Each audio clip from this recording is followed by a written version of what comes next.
I'm Billy Stewart, Assistant Pastor here at Solid Rock Tabernacle, 1325 Rudy Road in Alma, Arkansas. Thank you for joining us for the broadcast. I'd like to extend this personal invitation for you to come join us in one of our spirit-filled services.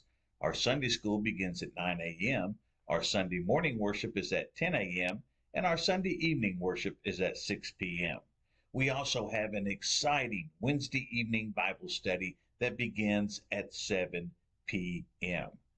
Come join us, won't you? 1325 Rudy Road in Alma, Arkansas. Hey, we'll save a seat for you. And now, let's join our service already in progress. Covered. So almost didn't. And then there was two people that were there on the side of the road that were almost not making it up. And I'm like, if y'all make me slow down, I'm going to lose all my momentum. I'm not going to be able to get up the hill. So, but I made it. But all right, last week we made it up to about verse 20, didn't we? 19, finished up in verse number 19. So tonight we're getting into the rest of the week of creation. We'll finish up with the week of creation. And we'll start out on verse number 20. So Genesis 1:20 said, "And God said, Let the waters bring forth abundantly the moving creature that hath life, and fowl that may fly above the earth in the open firmament of heaven. And God created great whales and every living creature that moveth, and the waters brought forth abundantly after their kind, and every winged fowl after his kind. And God saw that it was good. And God blessed them, saying, Be fruitful and multiply, and fill the waters in the seas, and let the fowl multiply in the earth. And the evening and the morning was the fifth day." All right. Here we see that there is a great variety of birds and sea creatures that were created at the same time. All right? Yes? I'm just putting it out there. In John it says great fish. This says whale. Yeah, it says whale. Which means the great fish. No whale. Yeah. Well, there's two different words for it, but this was talking about whales on that. Okay? So there was a great variety of birds and sea creatures and everything that was created at this time, which means they did not evolve over millions of years. Okay? Now, if you'll remember, and we look back, plant life was created before animal life was created. Right? Kind of answers the question, which came first, chicken or the egg? Got to have the plants for the animals to live. So plants were created first. Right?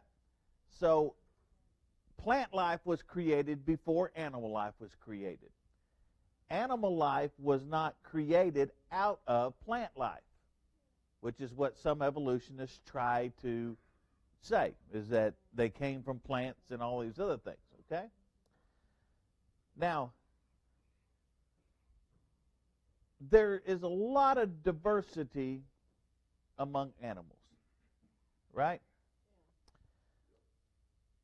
A lot of diversity between the animals, but many animals share similar structures, right? Is that true? Would you say? Hey, we all have similar structures in a lot of ways. Okay, one of the things that the scientists like to say, is like the chimpanzee brain is. They say it's 99% similar to the human brain. That's fine, but the cat brain is 95% similar to the human brain. What does that mean? You know? We're not cats either. We're not monkeys and we're not cats, okay? So even though they have similar structures, they're not the same. And this argues as persuasively for a common designer as it did for a common life source. Okay? Now, so what do you mean by that, a common designer? Well, once you find something that works, you don't change it that much, right? Now, if you look at a computer, right? Computers are made out of the same components. It doesn't matter if it's a Dell computer, an Apple computer, a gateway computer, whatever. It doesn't matter what kind of computer it is. It's all made out of basically the same thing. Why? Because it's a good design. And it was designed by somebody, and they found that design works. So they keep using it.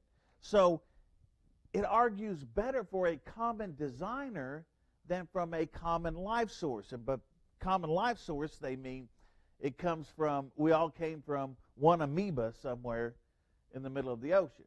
All right? But life did not come from the same primordial cell. It did come from the same designer. Okay? And animal life here is created just like the plants were. Animal life, the plants were told to bring forth after their kind. Now it's the same thing with animals, to bring forth according to its kind. Now there's plenty of variation in a kind. As we said, a lot of different variations in a kind of animal. But one kind does not become another kind. All right? See if I can make this a little bit plainer. Structure among cats is very diverse. Right? But they're all cats. All right? You can have a munchkin cat. Those are cute little things, got little bitty legs, little munchkin cats, and like that. Okay, yeah, it's like wiener dogs trying to run. Okay, it's the munchkin is the wiener dog of cats. All right. Yes, they are very cute, but you can have the munchkin cat, or you can have the Maine Coon. Maine Coon are big. Okay, the biggest domesticated cat there is. Or you can have a lion. Right? But whether it's a munchkin, a Maine Coon, or a lion, they're all cats. Okay? Cats are all cats. And all cats fall under the Felidae family, so they're all cats. What they won't ever do is they'll never become an antelope. Okay? Evolutionists, when evolutionists talk to you a lot of times and they start giving examples, what they do is they give examples of microevolution. Now, this is one thing that I used to do when I would debate evolutionists. They said, we want to debate evolution. I'll say, well, first of all, we have to decide, what kind of evolution are we going to debate? Are we talking about microevolution or macroevolution? Okay? And we're going to look, very good question. What is microevolution? And we're going to get the answer to that. Okay? Because there is a difference, all right? And evolution always gives example of microevolution. Here's an example. All right? A salt and pepper moth. This is a white salt and pepper moth. Okay? Now, after a while, based on different soot activities and different things in the cities and things like that, all right, they will microevolve into the black salt and pepper moth. All right? That is a variation in the species, in what they are. It's more adaptation than it is evolution. But they will evolve into something else. That's microevolution. But moths are still moths. They did not evolve into a different creature. They didn't evolve into a bat. It's still a moth. Okay? There is no change outside of the kind. Microevolution happens. We know that. It has been scientifically proven that microevolution does happen. Okay? Microevolution is more of adaptation than it is anything else. But it does happen. We see that. We can scientifically prove that microevolution occurs. However, microevolution does not prove macroevolution. Macroevolution is changing from one species to another. Okay?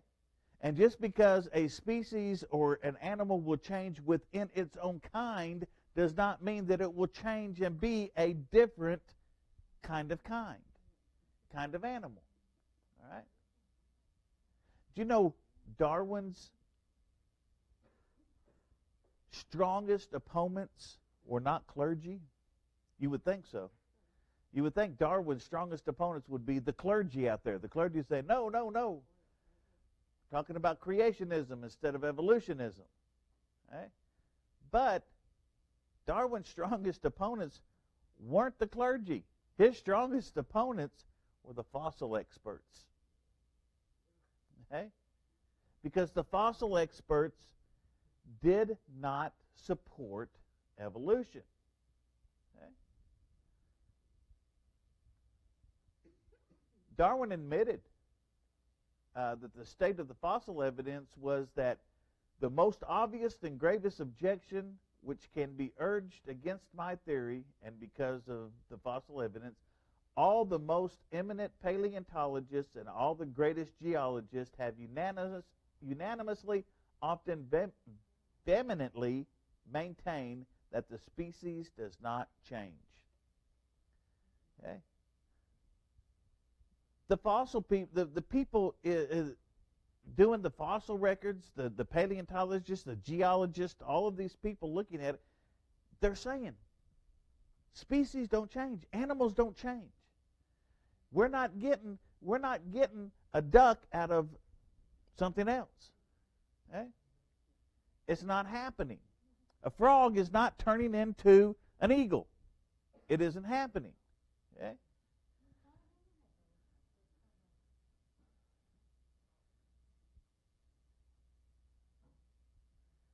So the fossil record is absent, completely absent of any kind of evidence of evolution. Okay? So the fossil record is marked by two great principles. The first one is stasis. Now, stasis is most species are unchanged in all their documented history. So throughout history that they have seen, species remain unchanged. Okay? The way they first looked and they found them is how they last looked. Animals haven't changed. The first evidence that they have of a crocodile looks like what we have today as a crocodile. Okay? Animals haven't changed. Okay? The second is sudden appearance. Now this basically says that a species does not arise gradually, but appears all at once fully formed. Right? That's like a frog coming out of a chicken egg. Chicken lays an egg, hatches the egg, and a frog comes out. Okay? Doesn't happen that way. Okay? That would be interesting if it did. All right? She said a tadpole turns into a frog. Tadpole turns into a frog. Yeah. Tadpole turns into a frog, but a tadpole is just a form of is just a part of a frog. Yeah. It's like an embryo. It's like, it's part of the growth process. All right? But the fossil record does not convincingly document a single transition from one species to another. Doesn't happen. We don't see it. So what this leads us to see on this and to believe and have the theories that they have is either evolution happens slowly, over millions of years evolution happened, okay, which they have no evidence for, or change came in quick leaps. Okay? It was a frog one day, and then the next day it came out and it was a bird. Doesn't do that, okay? The fossil record rejects the idea of tiny changes, which is macroevolution over millions of years, okay? And the quick leaps that some of these evolutionists have said, okay, well, we got the quick leaps. They turned into these other animals, okay? This is one way, but this is a way that they use to attribute miraculous power to chance, not to God. These things just suddenly came into being. It all happened by chance. Yes? The DNA sequence would be changed in a matter of seconds if that were to happen. That's true. That's true. And that can't happen. DNA sequence can't change in just overnight. Okay? So yeah, it's their idea of what has happened, either slow evolutionary process over millions of years. We know there's no proof, no evidence to support this. And quick leaps that are happening, they're trying to attribute it all to chance, which does what? Causes them to turn away from God. If we don't give God credit for anything, then we don't have to worry about it. Okay? Yes? No, possibility is something that is the statistical probability or possibility that something that's going to happen. Chance is just chance. Okay?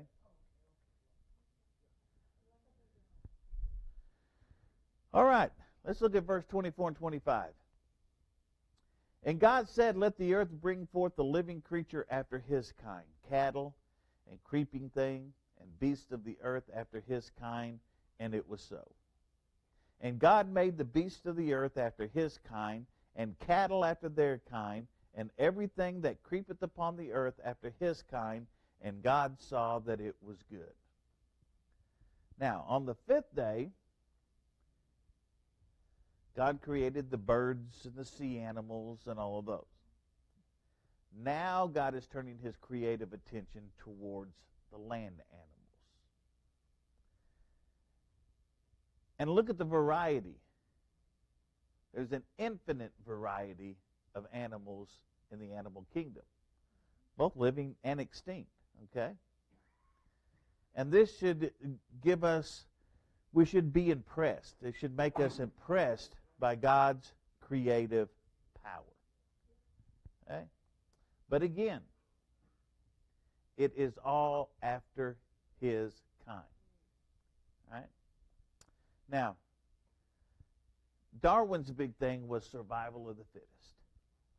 Y'all have heard that before? Survival of the fittest. Okay? Well, there's some problems with that. All right? Number one, let's look at the peacock, for example. Just the peacock itself. All right? The big fancy-looking ones, you know, that have all the wonderful colors and everything like that, those are the males. Did y'all know that? Those aren't the females. Those are the males. So they have all these fancy colors and all of this other stuff, and you know, their beautiful tail feathers and all this. And the peahen, or the peacock hen, looks for the most flashy one in order to mate with. All right? Because the one that looks best. All right? But the most flashy one and the one that looks best is the one that leaves itself open more to predators. So it's the one that's going to get killed quickest. So survival of the fittest kind of flies out the window with that. Right? So God created everything after its kind. And God had, does everybody agree God has a sense of humor? Yeah, God's got a sense of humor. Yeah, that's what I said. You don't think God has a sense of humor? Look at your neighbor. God has a sense of humor. Okay?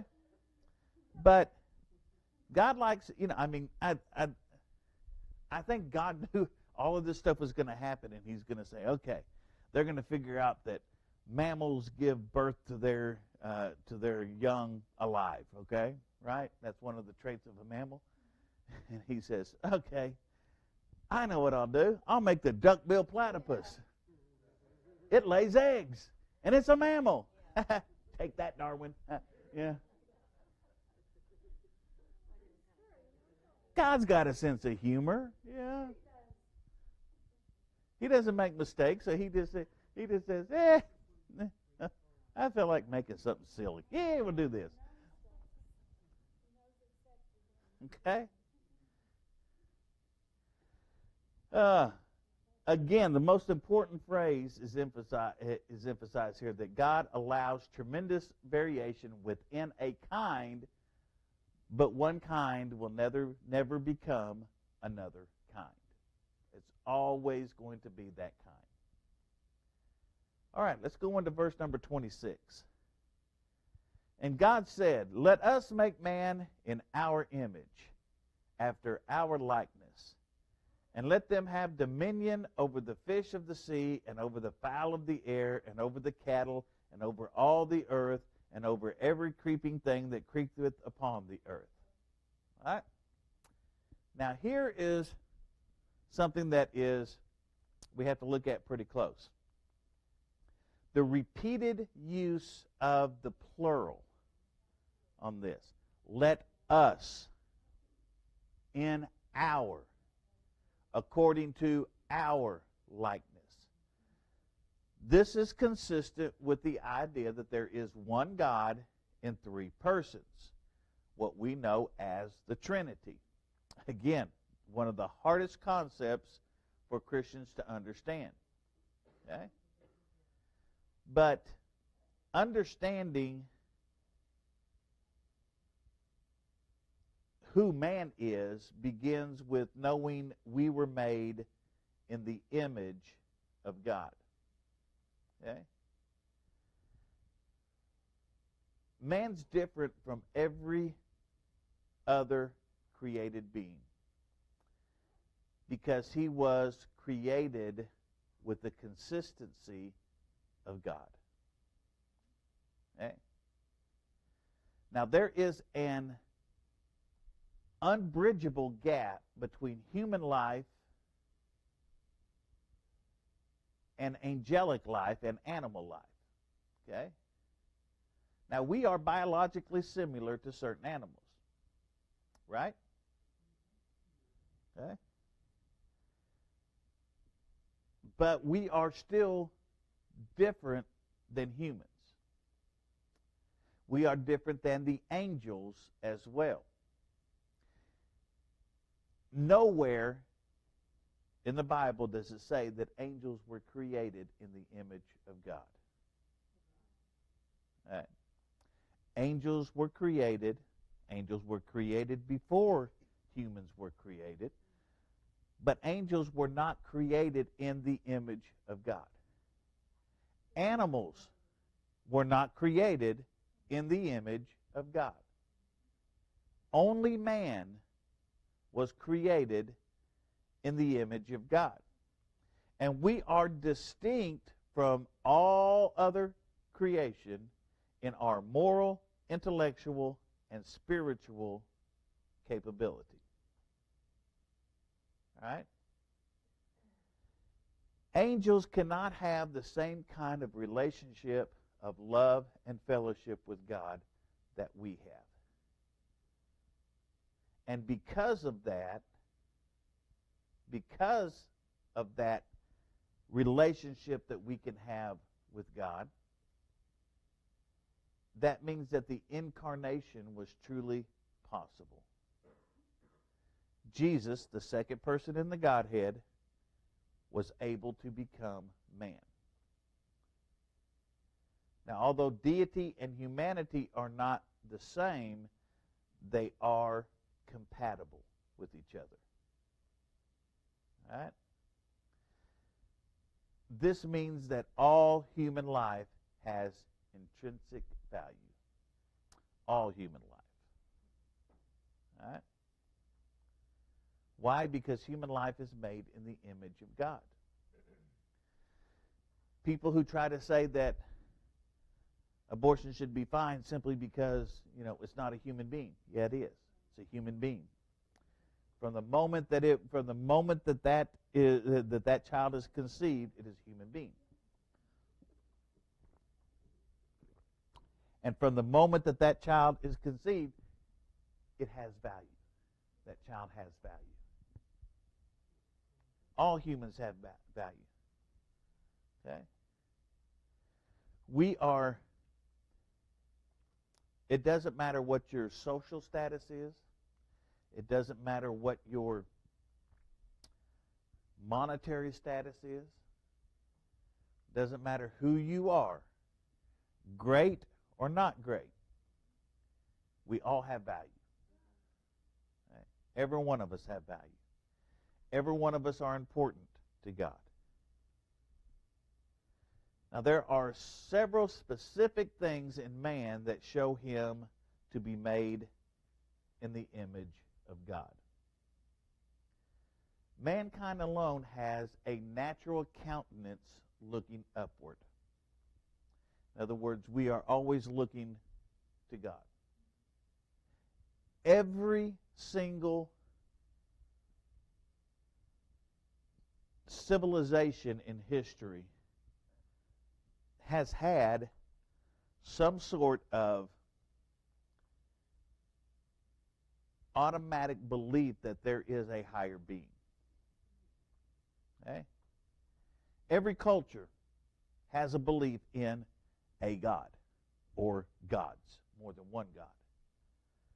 Even though they never heard of Yahweh, Jehovah, they've never heard of Jesus Christ, they've never heard of that, they still, even in deepest, darkest Brazilian rainforest, the people there believe in a God. Why? Because we are created to believe in God. We are created to look upward, to have a countenance that looks upward towards God. It is in us to do so. And even atheists today, even though they will say, I don't believe in God, I don't believe in God, I don't believe in God, okay, maybe not. But when it comes time that something is bad happening, or it comes to the end of their life, they're looking towards a God somewhere. Okay? All right. Another reason, mankind alone has a variety of facial expressions. All right? We've got a variety. You can look at a lot of people and tell what they're thinking or tell their mood, whether they're happy, they're sad, or anything like that. All right? Yeah. And it's funny because animals can't do that. Animals, you can tell if animals mad because it'll growl at you or hiss at you or whatever. Okay, but animals can't smile. All right.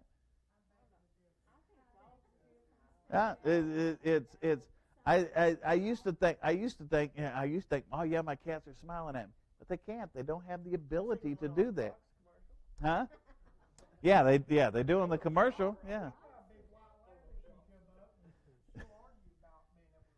Yeah. It looks like they're smiling. It looks like that they have a smile, but they really don't. They don't have the muscle capability in their faces to do so. Okay?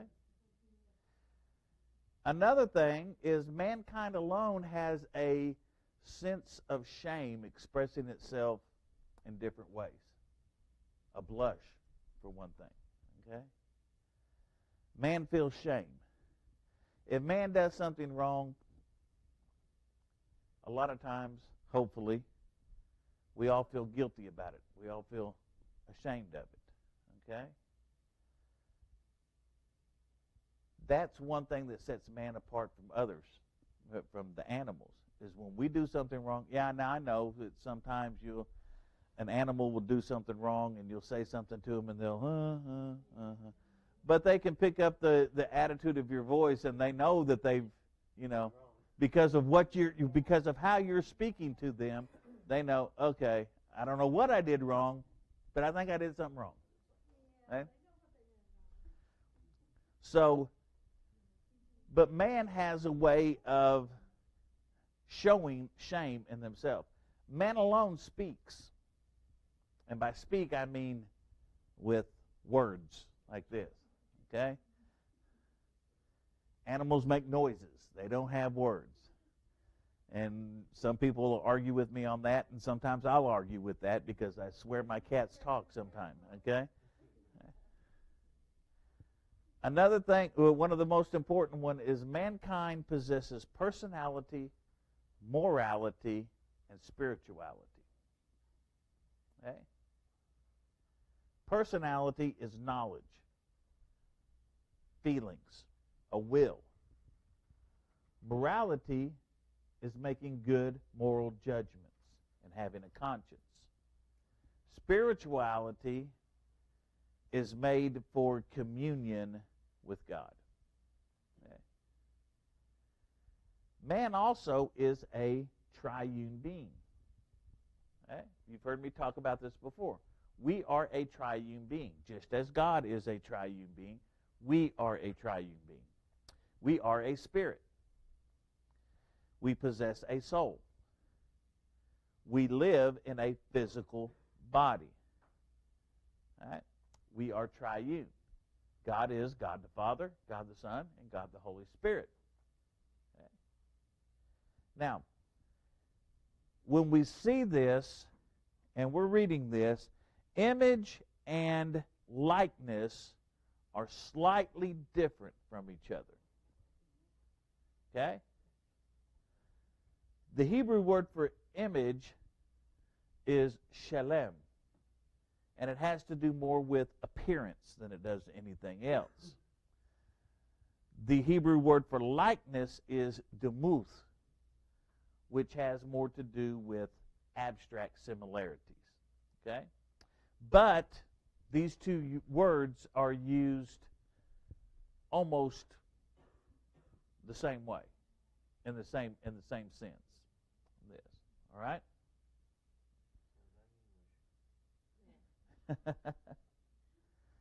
All right, he says, let them have dominion. Before God created man, he declared that man would have dominion over the earth. Okay?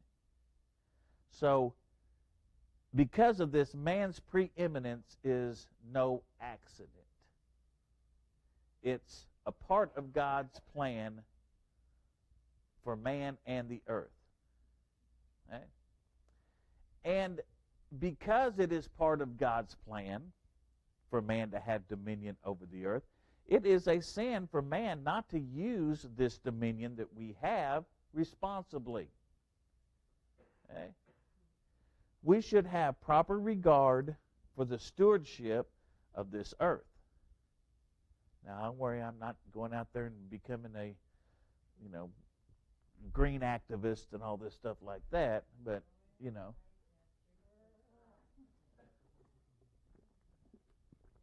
But we do need to have a responsibility and take some responsibility for our stewardship of the earth. And we've done that,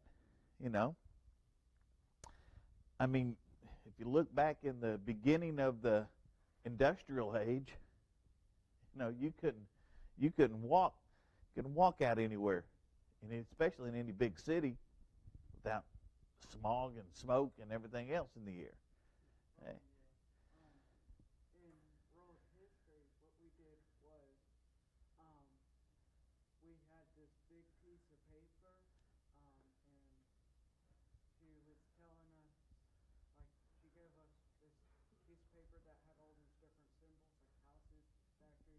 Mm-hmm.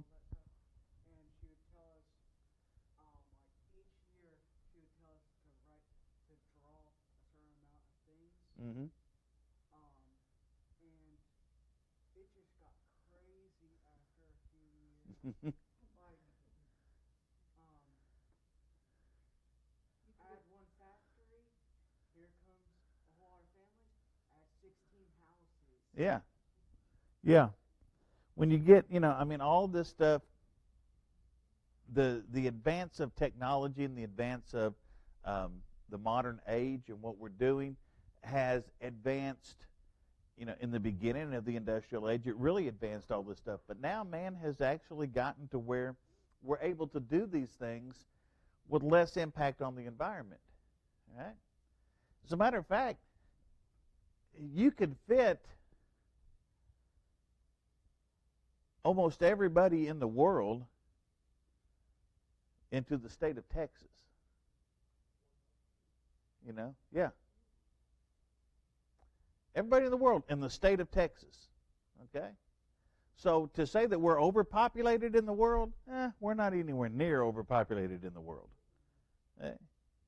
There are thousands and millions of acres that are out there. Even in this country, there's millions of acres of forest land and just green.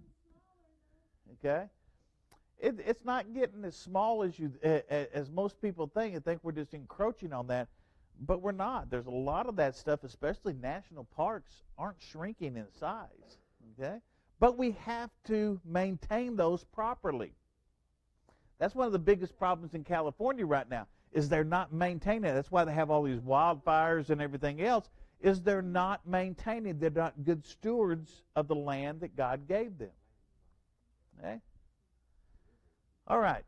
Before we get into a political fight here, let's move on to verse 27 to 31. So God created man in his own image.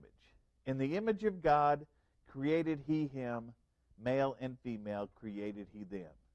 And God blessed them and said unto them, Be fruitful and multiply, and replenish the earth, and subdue it, and have dominion over the fish of the sea, and over the fowl of the air, and over every living thing that moveth upon the earth.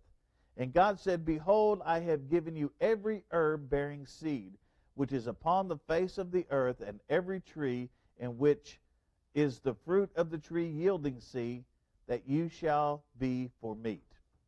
And to every beast of the earth, and to every fowl of the air, and to everything that creepeth upon the earth, wherein there is life, I give thee every green herb for meat.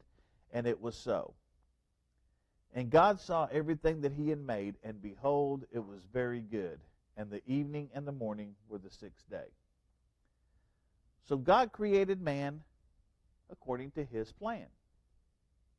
Right?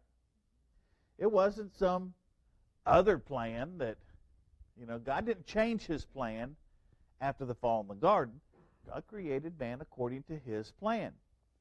So the concept of his own image is repeated to give emphasis of the idea. Now, here's another thing that we've talked about before. We talked about it in the old earth, creation of the old earth. You remember that? Remember the old earth we talked about? What was the old earth? That God created the earth already aged. Okay? When he created it, it was already fully aged. All right? Just like man. God created man fully formed. Fully grown. He didn't create a baby. Man was fully formed. Okay? God created man in one day. It was not gradually over millions of years that God created man. God created